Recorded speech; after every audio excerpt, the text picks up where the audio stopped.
Plumbing, Appliances, and Cabinetry, Video 1. Once we have placed all of our doors inside our home, we will move to place our plumbing, fixtures, appliances, and our cabinetry.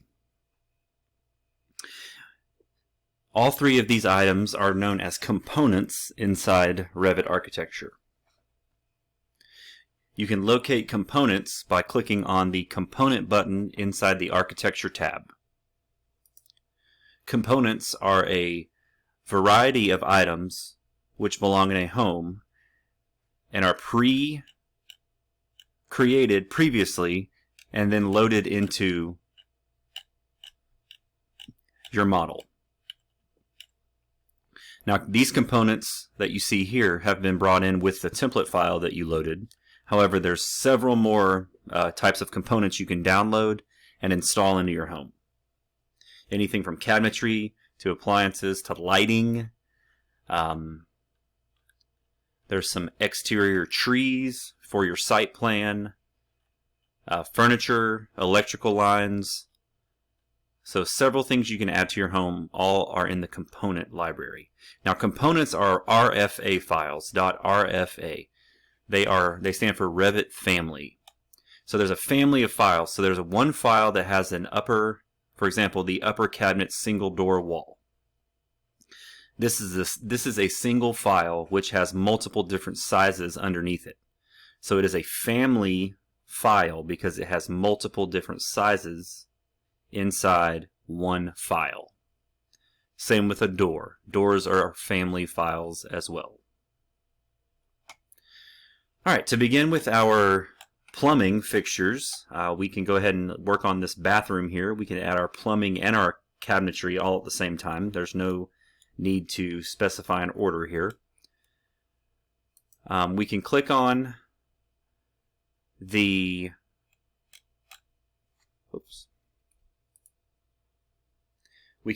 component button, and we will look for the bathtub.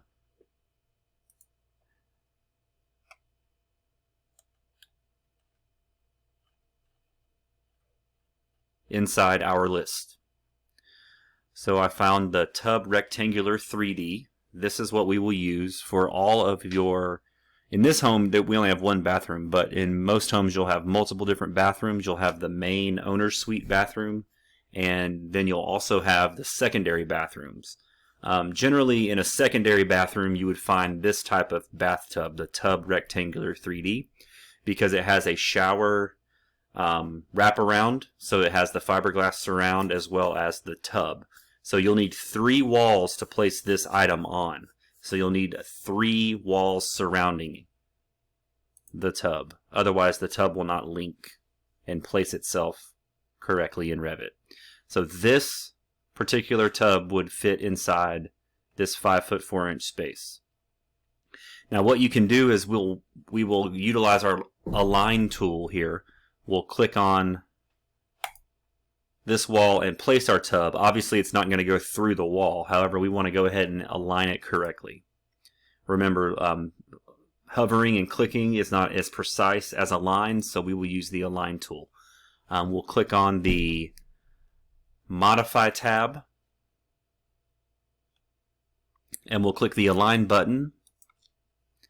First thing we click is where we want our component to go. So we want our component to go here to the sheetrock. And we will click the item to move second, and that item will move. Alright, and if you've placed your walls exactly correct, as far as the spacing between, you'll see that the shower will align correctly onto the wall sheetrock and the wall studs. Alright, and then moving on to, we'll go ahead and do the vanity sink right now. Now make sure you understand that the component library has both a vanity countertop and a kitchen countertop, or excuse me, a kitchen cabinet and a vanity cabinet. Now the heights of those two are different. Same with the countertops. They're a different height. kitchens are generally taller than the bathrooms. So when we place a cabinet here, we will need to make sure we select a vanity countertop and a vanity cabinet. So you see here we have the vanity cabinet, double door sink unit, and we have multiple different sizes. In your drawing sheet, you could measure this with our architectural scale. We have not yet to really cover what that looks like. So I'll just tell you that this is a 36-inch cabinet. And we can do the same procedure. We can click and have our cabinet place itself against one wall, and then we will use the align tool to move it to the second wall. All right. So there's our vanity cabinet. Next, we need a vanity countertop. So same procedure, component, and we'll click on the vanity countertop. Round with round sinkhole. We'll press spacebar, which will rotate this guy around. Now here's the cool thing about the countertop. There's no specific size for it, but we can make it whatever size we want, because most of these items you would order and you would have to have them custom made anyway. So there's not a standard size that it would come in, although you could probably find a specific size, but we will, for Revit purposes, just be able to move it as many times as we need. So I'm going to click it down, and you'll notice that the sink's not centered. That's okay right now. We can click on the countertop and we can drag, and as soon as we hit center, you'll see that line pops up. It snaps to the center of the countertop. It's built to do that. And then we can click on this guy and drag him down a little bit. And we'll leave an overhang. That's pretty standard.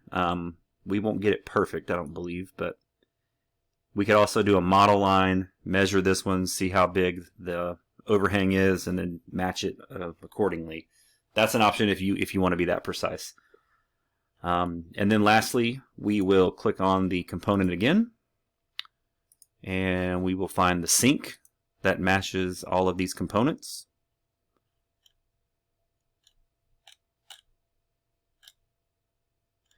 Now, while I'm finding the sink, there's also, in your future homes, you can download additional components from the internet, and you can find a vanity sink that has all three of these components together. And it can be a specific size, a specific material. There's lots of things you can download and place into Revit. But for our first home, we're just going to stick with the default components of Revit. Much easier to work within these sets of rules here. All right, next we'll do the toilet. Here's how I would play this. I would click on the model line, and I would find the distance between my two my sink and my bathtub, and I would draw a line, and then I would find the midpoint, and I would draw a line in the opposite direction. That way I know that my toilet is centered between the two. I'll have a place to snap my center to. Let me show you what I mean by that. Component. We'll locate the toilet. And press spacebar to rotate it appropriately. And now I can place it down first, as we said before. And then I'll use my align tool. Align, click on the model line, and then click on the toilet. And now I know it is exactly in the center between these two items. The toilet, it will be back a little bit more. We can click on, I'll use this countertop line. And there we go. A little off from before, but I think this is best for right now. So there's a bathroom. We can verify the 3D-ness of it. We can click on the section tool and cut a section through. We did this in the first video. Go to View, and you see here we have all of our components separate. Now you won't see a fiberglass surround here. That's another element or component that you can download later, or you could also put tile on the wall here. We'll do that in a future video. My overhang here, I think that's okay. Maybe a little generous. Maybe back it down a hair. But our sink is centered. It's over the top of the double doors. So we are good to go. A mirror would be later. There's also a window here. That would be later. Future videos, which you will see in the next portion of the module. Alright, back to first floor view.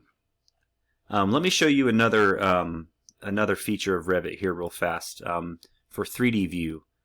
This will be helpful now that we have a roof on our structure and we're wanting to look into the house. If we click the crop view, or excuse me, the section box option in the properties panel, we can crop our view in 3D.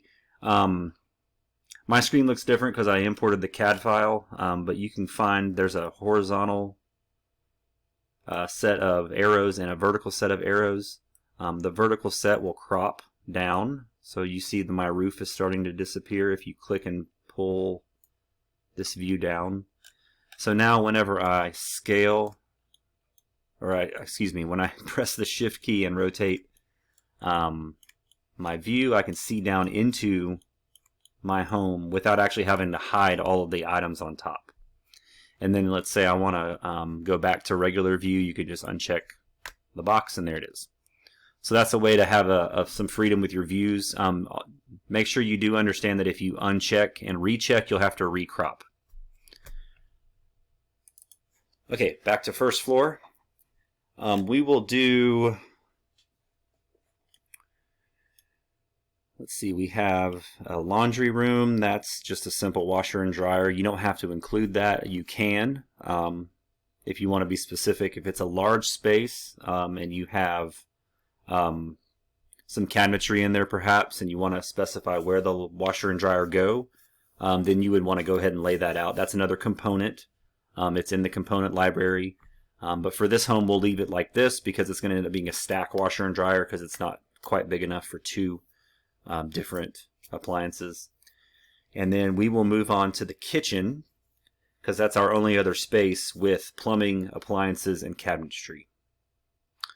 So check the next video and we will discuss how to create a kitchen in Revit architecture.